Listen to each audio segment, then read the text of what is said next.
Downtown Streets team is meant to take somebody that's isolated, potentially depressed, potentially using some sort of substance, and have them see our men and women in bright yellow shirts and usually really great attitudes, and have that peer-to-peer interaction get the person that's isolated to say, hey, how do I do it? And so we have meetings in all of our cities, same time, same day, same address, so that that person can say, come with me. And so they'll come to one of our meetings, and that's where they learn about what we do.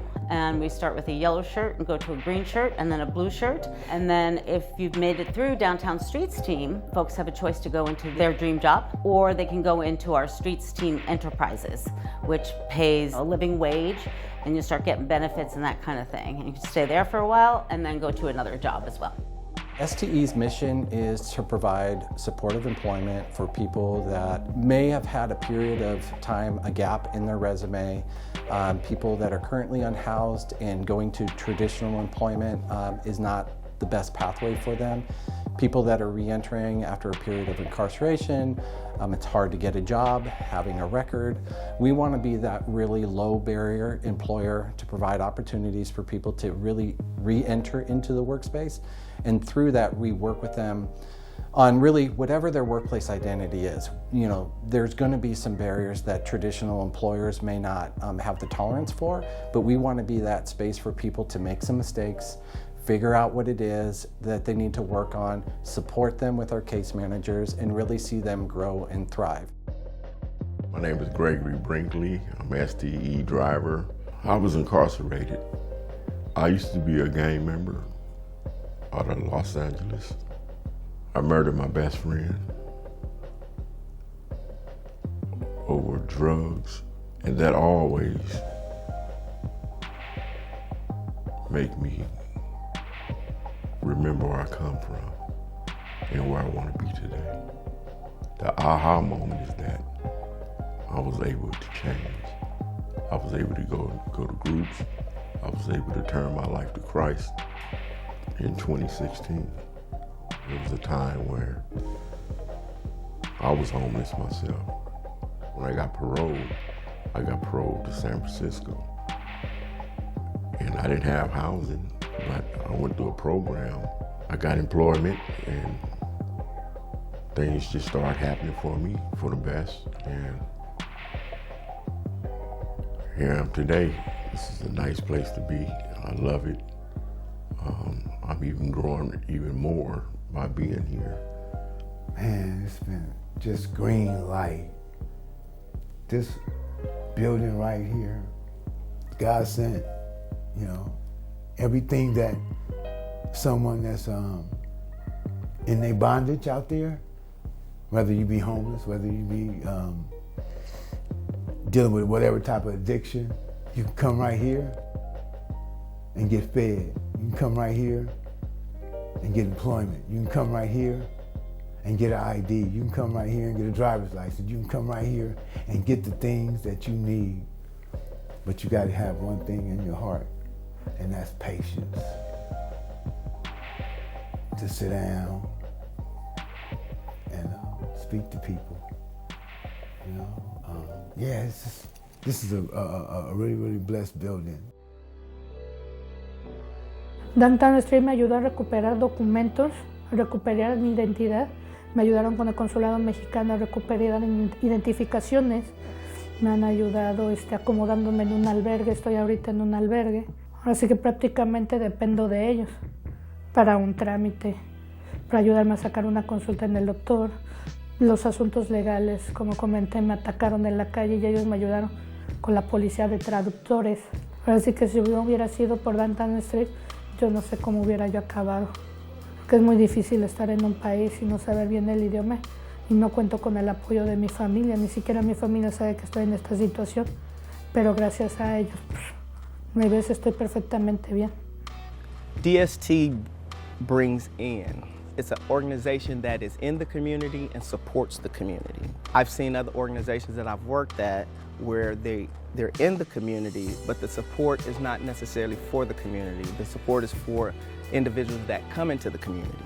So DST is boots on the ground for the people who live here, that are unhoused, that are housed, is for community. I see it really being a true community-based program.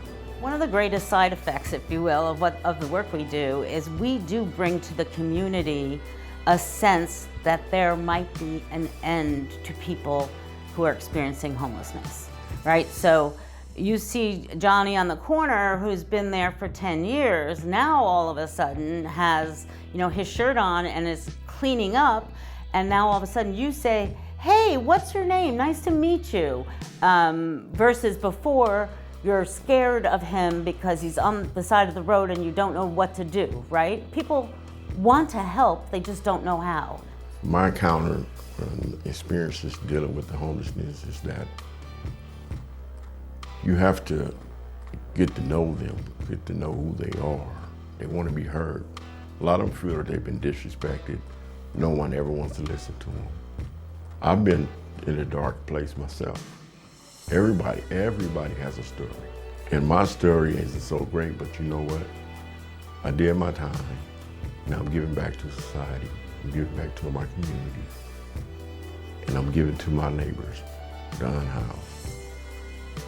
They're my friends. And the saddest part is that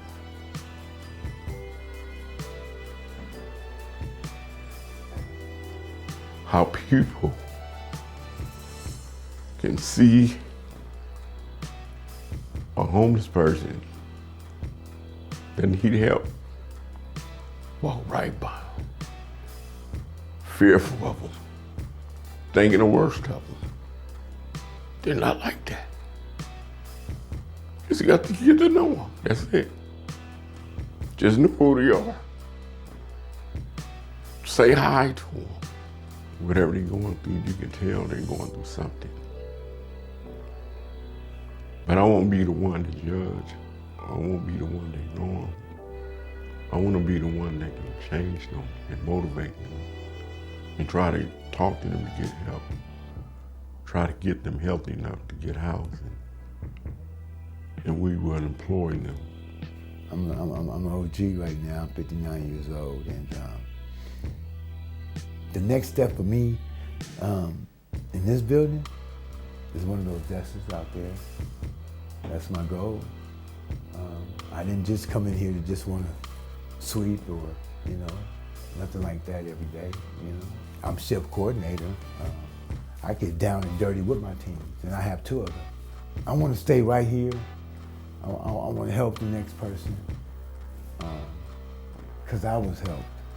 Este trabajo parece algo muy insignificante. Mucha gente nos llega a ver por debajo del hombro que este trabajo no es trabajo, es voluntariado. Si quieres puedes ir o no.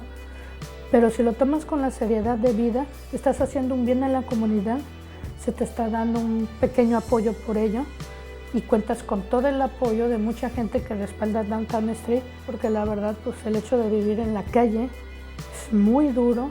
He sufrido muchos abusos por parte de gente que me han golpeado, me han querido hasta agredir sexualmente, pero pues ahora sí que yo me siento agradecida con Downtown, pues ya por el hecho de no vivir en las calles y estar en un albergue, pues para mí es algo más seguro. I think that individuals really need opportunity. I think that when a person is perceived to be homeless, it's as though that they've lost all their talents, they lost all their skills, but that is not the truth. Take a second look. Be willing to be open, be willing to engage, recognize that that person has a skill set, that they just hit some hard times, and to be supportive. I think that it goes back to just being more supportive and being more understanding that individuals that are homeless are still human. I think we have been able to find that really sweet spot between being unhoused and struggling to having employment and then seeing people grow. It doesn't matter whether you're on the streets or you're living in $1 million mansion somewhere. We're all humans. Life happens. And how do we support people in their worst moment versus judge them in their worst moment? We want to end homelessness in the state of California within the next 5 years. And we can't do it alone because we need our partners that are doing permanent supportive housing to help. but I see more money, more political will, and more unbelievably amazing people working in this field now. And I think we'll get there. I think we'll get there. Yes!